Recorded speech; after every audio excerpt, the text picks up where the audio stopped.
ఒక semi body కనిపిస్తా sleeveless వేసుకొని వెళ్తే ఆ పాప అబ్యూజ్కి గురైనప్పుడు ఆ తండ్రి అనుక్షణం వెంటుంటాడు. అప్పటిదాకా హాయిగా తిరిగిన పిల్ల వీళ్ళ ప్రేమలో వీళ్ళ పొసెసివ్నెస్ వల్ల ఆ పాప తన ఫ్రీడమ్ని కోల్పోయినట్టు ఫీల్ అవుతుంది. అది దాని అర్థం.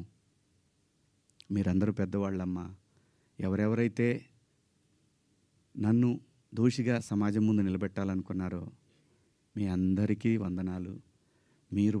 మీరు బాధపడ్డందుకు మీకు కూడా క్షమాపణలు. ఇది శివాజీ ఎందుకు, ఇంకా ఇంతకుముందు చాలా జరిగినాయి కదా. వాళ్ళని అడగరే? నేను చెప్పింది ఏంటి? మనకెందుకమ్మా? సమాజంలో ఏ తప్పు జరిగినా అందరూ వీళ్ళన్నీ సినిమా ఇండస్ట్రీ వైపు వస్తున్నాయి. ఆడపిల్లల రేపులు జరిగినా, లేదంటే తాగి పిల్లలు మాబు దాడులు చేసుకున్న ఒకడికొకడు ఒక సమూహాలు కలిసి, ఆ సందర్భంలో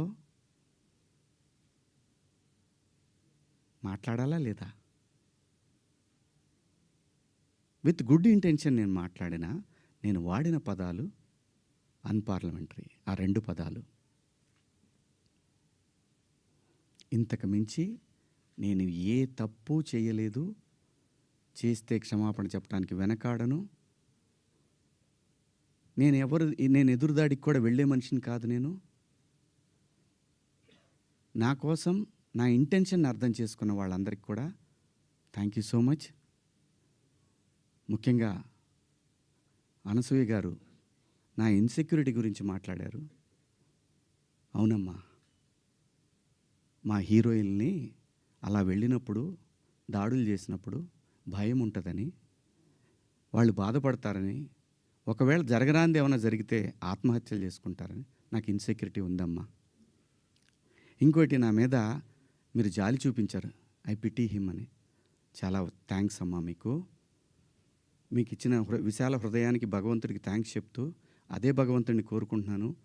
మీకు తొందరలోనే మీ రుణాన్ని తీర్చుకునే అవకాశం భగవంతుడు నాకు కల్పించాలని కోరుకుంటున్నామా.